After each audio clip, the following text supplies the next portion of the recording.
ಸ್ನೇಹಿತರೆ ಹೇಗಿದ್ದೀರಾ ಎಲ್ಲರೂ? ನೋಡಿ, ನೀವೆಲ್ಲರೂ ಕೂಡ ಈತನನ್ನು ನೋಡಿರ್ಬೋದು. ನಿರ್ದೇಶಕ ನಾಗಶೇಖರ್ ಸರ್ ಅಂತ. ಇವರು ಒಬ್ಬ ಭಾರತೀಯ ಬರಹಗಾರ ಮತ್ತು ಚಲನಚಿತ್ರ ನಿರ್ದೇಶಕ.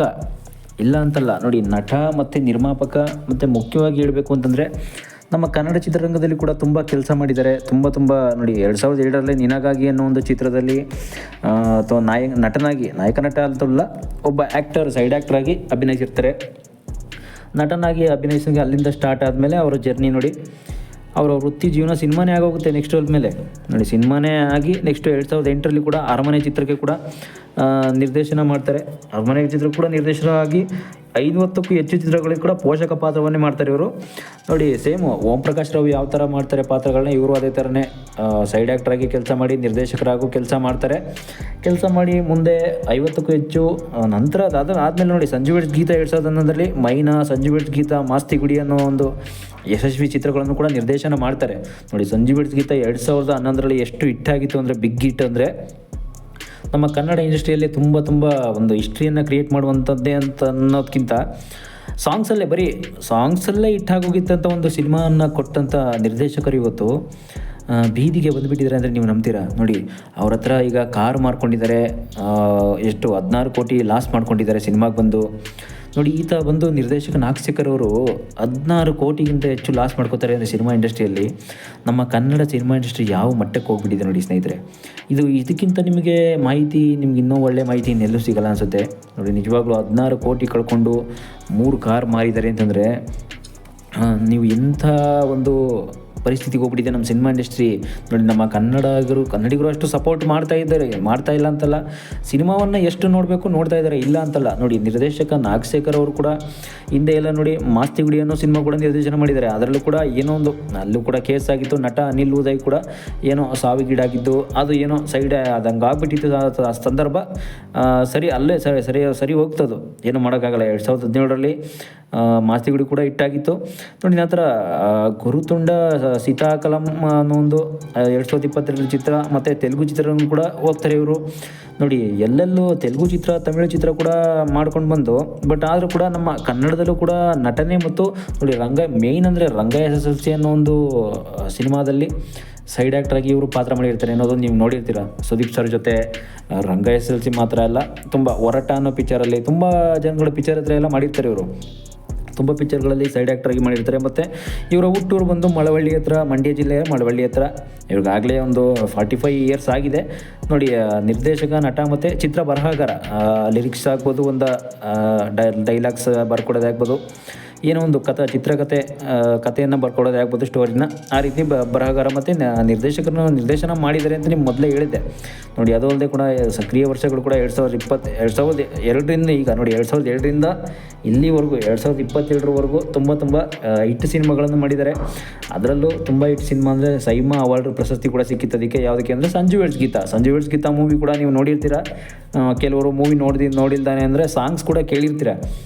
ಸಂಜು ವೆಡ್ಸ್ ಗೀತಾ 2011ರಲ್ಲಿ ಕೂಡ ಚಿತ್ರ ತುಂಬ ಬಿಗ್ ಹಿಟ್ ಆಗಿದ್ದಕ್ಕೆ ನೋಡಿ, 1ನೇ South Indian international movie award ಕೂಡ, ಸೈಮಾ ಅವಾರ್ಡ್, ಅದು SIIMA ಪ್ರಶಸ್ತಿಗಳು ಕೂಡ ಅದಕ್ಕೆ ತುಂಬ ಈ ನಿರ್ದೇಶಕರಿಗೆ ಸಿಕ್ಕಿತ್ತು. ಸದ್ಯಕ್ಕೆ ಈಗ ವೃತ್ತಿ ಜೀವನ ನೋಡಿ, ಅವರು 2002ರಲ್ಲಿ ಜರ್ನಿ ಸ್ಟಾರ್ಟ್ ಆಗಿ ಈಗ 2025 ಬಂದಿದೆ. 25ವರೆಗೂ ಸಿನಿಮಾ ವೃತ್ತಿ ಜೀವನನೇ ಮಾಡಿಕೊಂಡು ಅವ್ರೀಗ ತುಂಬ 16 ಕೋಟಿ ಲಾಸ್ ಮಾಡ್ಕೋತಾರೆ, ಮನೆ ಕಾರ್ ಮಾರ್ಕೋತಾರೆ ಅಂತಂದರೆ ಏನರ್ಥ ನೋಡಿ ಸ್ನೇಹಿತರೆ. ಮಹೇಂದ್ರ ಕೂಡ ನಿರ್ದೇಶನ ಮಾಡಿದ್ದಾರೆ ಈ ಚಿತ್ರದಲ್ಲಿ. ವಿಜಯ ರಾಘವೇಂದ್ರ ಅವರು ಮತ್ತು ರಾಧಿಕಾ ಕುಮಾರಸ್ವಾಮಿ ಪ್ರಮುಖ ಪಾತ್ರಗಳಲ್ಲಿ ಕಾಣಿಸ್ಕೊಳ್ತಾರೆ. ಅವ್ರ ಜೊತೆ ಎಲ್ಲ ಇವರು ತುಂಬ ಆ್ಯಕ್ಟ್ ಮಾಡಿದ್ದಾರೆ. ಕೆಲವರ ಹತ್ರ ಇನ್ನೊಂದು ಸಲ ಹೇಳ್ಬೇಕಂದ್ರೆ, ಕೆಲವರು TV ಆ್ಯಕ್ಟರ್ಸ್ ಆಗು ಕೂಡ ತುಂಬ ಆ್ಯಕ್ಟ್ ಮಾಡಿದ್ದಾರೆ. ಇಂಥ ನಟ ಇವತ್ತು ನಿರ್ದೇಶಕ ಎರಡೂ ಒಂದು ಆ್ಯಕ್ಟಿಂಗಲ್ಲಿ ಮಾಡಬೇಕಾದ್ರೆ ಈ ರೀತಿ ಬೀದಿಗೆ ಬಂದುಬಿಟ್ಟಿದ್ದಾರೆ ಅಂದರೆ ನೀವು ನಂಬಲೇಬೇಕಲ್ವ. ನೋಡಿ, ಪ್ರಮುಖ ಪಾತ್ರಗಳಲ್ಲಿ ಕೂಡ ನಟಿಸಿದ ವ್ಯಕ್ತಿ ಇವತ್ತು ಬೀದಿಗೆ ಬರ್ತಾರೆ ಅಂದರೆ ನೋಡಿ.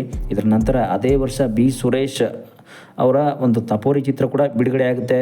ನಂತರದ ವರ್ಷಗಳಲ್ಲಿ ಕೂಡ ಅವರು ಕೂಡ ಹಾಸ್ಯ ನಟನಾಗಿ ಕೂಡ ಅನೇಕ ನಟನಾ ಕಾರ್ಯಕ್ರಮಗಳು ಕೂಡ ಕೈ ಎತ್ಕೊಳ್ತಾರೆ. ನೋಡಿ, ಮುಂದಿನ ಗಮನಾರ್ಹ ಚಿತ್ರ ಅಂತಂದರೆ ಜೋಗ್ ಪಾಲ್ಸು, ವೀರ ಕನ್ನಡಿಗ, ಜೋಗಿ, ಮಸ್ತ್ ಮಜಾ ಮಾಡಿ, ಅದ್ದೂರಿ, ಮಾಣಿಕ್ಯ, ಗಜಕೇಸರಿ. ನೋಡಿ, ಗಜಕೇಸರಿ ಕೂಡ 2014ರಲ್ಲಿ ತುಂಬ ಹಿಟ್ಟಾಗಿರುತ್ತೆ. ಸಿಗರೇಟ್ ಅನ್ನೋದು ಕೂಡ ಒಂದು ಸಿನಿಮಾ ಬರುತ್ತೆ. ಅದರಲ್ಲೂ ಕೂಡ ನೋಡಿ, ಇಂಥ ಹಿಟ್ ಸಿನಿಮಾಗಳು ಕೂಡ ಆ್ಯಕ್ಟರಾಗಿ ಮಾಡಿದ್ದಾರೆ ಅವರು. ಕೆಲವೊಂದು ಸಿನಿಮಾಗಳಲ್ಲಿ ಆ್ಯಕ್ಟರ್ ಆಗಿ ಮತ್ತು ಸಹ ನಿರ್ದೇಶಕರಾಗೂ ಕೂಡ ಪಾಲನ ಮಾಡಿದ್ದಾರೆ. ಸಹ ನಿರ್ದೇಶಕರು ಅಭಿನಯಿಸಿದ್ದಾರೆ, ಇಲ್ಲ ಅಂತಲ್ಲ.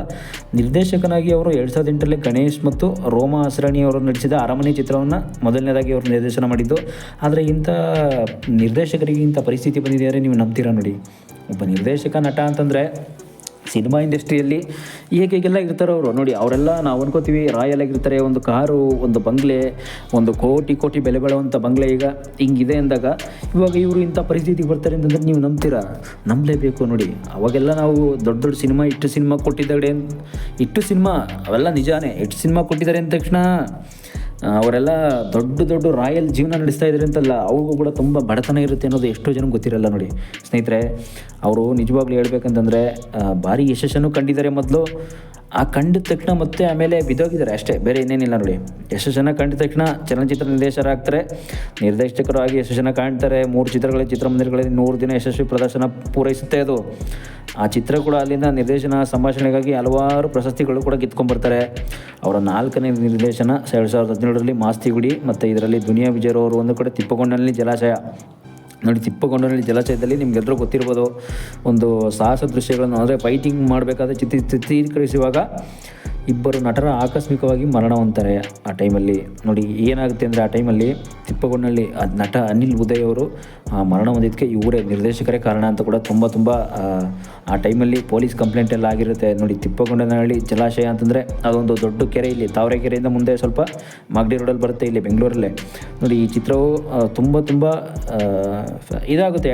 ಪೊಲೀಸ್ ಕೇಸೆಲ್ಲಾಗಿ ಕೋರ್ಟ್ಗೆಲ್ಲ ಹೋಗಿ ಅಲಿಬೇಕಾಗುತ್ತೆ. ದುನಿಯಾ ವಿಜಯ್ ಅವರು ಕೂಡ ಎಲ್ಲರೂ ಕೂಡ ನೋಡಿ ನಿರ್ದೇಶನ ತುಂಬ ಅನುಭವಿಸ್ಬೇಕಾಗುತ್ತೆ ಈ ಚಿತ್ರದಲ್ಲಿ. ಆ ಟೈಮಲ್ಲಿ ನೋಡಿ ಅಭಿಷೇಕ್ ಅಂಬರೀಷ್ ಅವ್ರ ಜೊತೆ ಕೂಡ ಚೊಚ್ಚಲ ಅಮರನ ಚಿತ್ರದಲ್ಲಿ ಕೂಡ ನಿರ್ದೇಶಕ ನಿರ್ಮಾಪಕರಾಗಿ ಸಂದೇಶ್ ನಾಗರಾಜ್ ಅವ್ರ ಜೊತೆ ಎಲ್ಲ ಕೆಲಸ ಮಾಡಿ ಬಂದಿದ್ದಾರೆ ನೋಡಿ. ಬಿಡುಗಡೆ ಆದ ನಂತರ ಚಿತ್ರವು ಕೂಡ ವಿಮರ್ಶಕರಿಂದ, ಪ್ರೇಕ್ಷಕರಿಂದ ಕೂಡ ಒಂದು ನಕಾರಾತ್ಮಕ, ಏನಂತೀವಿ ನಾವು ನಕಾರಾತ್ಮಕ ಸಕಾರಾತ್ಮಕ ಅಂತೀವಿ, ಅದನ್ನು ಸಿನಿಮಾನ ಗೆಲ್ಸ್ಕೊಳ್ಳೋ ಒಂದು ಮಟ್ಟದಲ್ಲಿರಬೇಕು ಅಂತ ಕೂಡ ಕೇಳ್ಕೊತಿದ್ದಾರೆ ಅವರು ನೋಡಿ. ಈಗಾಗಲೇ ನೆಕ್ಸ್ಟ್ ಮುಂದೆ ಬರ್ತಕ್ಕಂಥ ಈಗ ಸಂಜೀವ್ ವೆಡ್ಸ್ ಗೀತಾ 2 ಮಾಡ್ತಿದ್ದಾರೆ ಅವರು. ಈಗ ನೆಕ್ಸ್ಟು ಈಗ ಪ್ರೇಕ್ಷಕರು ಕೂಡ ದಯವಿಟ್ಟು ಬನ್ನಿ ಅಂತ ಕೇಳ್ಕೊತಿದ್ದಾರೆ ನೋಡಿ. ಆದರೂ ಕೂಡ ಸತತ ಈಗ 2 ರಿಂದ 3 ವರ್ಷಗಳ ಕಾಲ ತುಂಬ ಸಿನಿಮಾ ಮಾಡಿ ನೋಡಿ. ಕೋವಿಡ್ ಟೈಮಲ್ಲೆಲ್ಲ ತುಂಬ ಅಲ್ಲೂ ಕೂಡ ಅವಾಗಲೂ ಕೂಡ ತುಂಬ ಸವಾಲುಗಳನ್ನೇ ಎದುರಿಸಿರ್ತಾರೆ. ಈ ಟೈಮಲ್ಲಿ ಈಗ ನೋಡಿ ಈ ಚಿತ್ರವು ಗಮನಕ್ಕೆ ಬರದೇ ಇರೋದ್ರಿಂದ ನಾವು ಯಾರು ಕೂಡ ಇಷ್ಟಪಡ್ತಾ ಇಲ್ಲ ಸಿನಿಮಾ ಇಂಡಸ್ಟ್ರಿನ ಅಂತ ಕೂಡ ಕೇಳ್ಕೊಂಡಿದ್ದಾರೆ. ಅದು ಬಿಟ್ಟರೆ ಈಗ ನೋಡಿ ಸಂಜು ವೆಡ್ಸ್ ಗೀತಾ 2 ಶ್ರೀನಗರ ಕಿಟ್ಟಿ ಮತ್ತು ರಚಿತಾ ರಾಮ್ನೇ ಕೂಡ ಹೀರೋಯಿನ್ನಾಗಿ ಕರ್ಕೊಂಡಿರೋದ್ರಿಂದ ಈ ಸಿನಿಮಾ ಮತ್ತೆ ಬಿಗ್ ಹಿಟ್ ಆಗುತ್ತೆ. ಸಂಜು ವೆಡ್ಸ್ ಗೀತಾ 2 ಮಾಡ್ತಿದ್ವಿ, ದಯವಿಟ್ಟು ಚಿತ್ರರಂಗನ ನೋಡಿ ಉಳಿಸಿ, ನಮ್ಮ ಚಿತ್ರರಂಗವನ್ನು ಬೆಳೆಸಿ. ನಿಜವಾಗ್ಲೂ ನಮ್ಮ ಸಿನಿಮಾನೂ ಕೂಡ ದಯವಿಟ್ಟು ಬಂದು ನೋಡಿ, ಸಿನಿಮಾನ ಥಿಯೇಟ್ರಲ್ಲಿ ಬಂದು ನೋಡಿ ಅಂತ ಕೂಡ ಕೇಳ್ಕೊತಿದ್ದಾರೆ ನಾಗಶೇಖರ್ ಸರ್ ನೋಡಿ. ಡೈರೆಕ್ಟ್ರಿಗೆ ಇಂಥ ಪರಿಸ್ಥಿತಿ ಬಂದುಬಿಟ್ಟಿದೆ ಅಂತಂದರೆ ಎಂಥ ಕಾಲದಲ್ಲಿ ಬಂದುಬಿಟ್ಟಿದೆ ನೋಡಿ. ಅಣ್ಣವ್ರ ಕಾಲದಲ್ಲಿ ಹೇಗಿತ್ತು ಸಿನಿಮಾ, ಅಣ್ಣವರು ಮುಂಚೆ ಹೇಗಿತ್ತು, ಅಣ್ಣವ್ರು ಬಂದು ಹೊರಟೋದ್ಮೇಲೆ ಹೇಗಾಯಿತು ಸಿನಿಮಾ. ಈಗ ಸಿನಿಮಾ ಇಂಡಸ್ಟ್ರಿ ಎಷ್ಟು ಫೇಲ್ ಆಗ್ತಾಯಿದೆ ನೀವು ನೋಡಿ. ಸಿನಿಮಾ ಇಂಡಸ್ಟ್ರಿ ಅಂತ ಬಂದಾಗ ನಾವು ಎಂತೆಂಥ ಸವಾಲುಗಳನ್ನು ಎದುರಿಸ್ಬೇಕಾಗುತ್ತೆ ಅನ್ನೋದು ನಿಮ್ಗೆ ಇನ್ನೂ ಗೊತ್ತಿಲ್ಲ. ನಾನು ನೆಕ್ಸ್ಟ್ ವೀಡಿಯೋದಲ್ಲಿ ಯಾವ್ಯಾವ ರೀತಿ ಬಜೆಟ್ ಇರುತ್ತೆ, ಆ ಬಜೆಟ್ನ ತೆಗಿಬೇಕು, ಅವರು ಹಾಕಬೇಕು ಅಂತಂದರೆ ಎಷ್ಟು ಕಷ್ಟಪಡ್ತಾರೆ ಅನ್ನೋದನ್ನ ನಾನು ನೆಕ್ಸ್ಟು ಮುಂದಿನ ವೀಡಿಯೋದಲ್ಲಿ ತುಂಬ ತಿಳಿಸಿ ಹೇಳ್ತೀನಿ ನೋಡಿ. ಈ ವಿಡಿಯೋದಲ್ಲಿ ಶ್ರೀನಗರ ಕಿಟ್ಟಿ ಮತ್ತು ರಚಿತಾ ರಾಮ್ ಅವರು ಕೂಡ ಅವ್ರನ್ನ ಕರ್ಕೊಂಡು ಸಂಜು ವೆಡ್ಸ್ ಗೀತಾ 2 ಮೂವಿ ಮಾಡ್ತಿದ್ದೀನಿ ಅಂತ ನಾಗಶೇಖರ್ ಸರ್ ತಿಳಿಸಿದ್ದಾರೆ. ಆದರೂ ಕೂಡ ನೋಡಿ, ಒಬ್ಬ ಕೋಟಿ ದುಡ್ಡಿಟ್ಟಿದ್ದವರು 16 ಕೋಟಿ ಕಳ್ಕೊಂಡು ಸಿನಿಮಾಗೋಸ್ಕರ ನೋಡಿ, ನಮ್ಮ ಸಿನಿಮಾ ಇಂಡಸ್ಟ್ರಿ ಈ ಮಟ್ಟಕ್ಕೆ ಬರುತ್ತೆ, ಈ ಕೀಳು ಮಟ್ಟಕ್ಕೆ ಬರುತ್ತೆ ಅನ್ನೋದಕ್ಕೆ ಕಾರಣ ದುಡ್ಡೇ ಕಾರಣ ನೋಡಿ. ದುಡ್ಡನ್ನ ಕೋಟಿ ಕಳ್ಕೊಂಡು ಕಾರನ್ನು ಮಾರ್ಕೊಂಡು ಸಿನಿಮಾ ಮಾಡ್ತಾರೆ. ಡೈರೆಕ್ಟ್ರು, ಪ್ರೊಡ್ಯೂಸರ್ಸ್ ಎಲ್ಲ ಸಿನಿಮಾ ಮಾಡ್ತಾರೆ. ಈಗ ಕೋಟಿ ಕಳ್ಕೊಂಡು ಬೀದಿ ಪಾಲ್ ಆಗಿಬಿಡ್ತಾರೆ ಅನ್ನೋದಕ್ಕೆ ನೋಡಿ, ಇದೇ ಸಾಕ್ಷಿ ನಿಜವಾಗ್ಲೂ.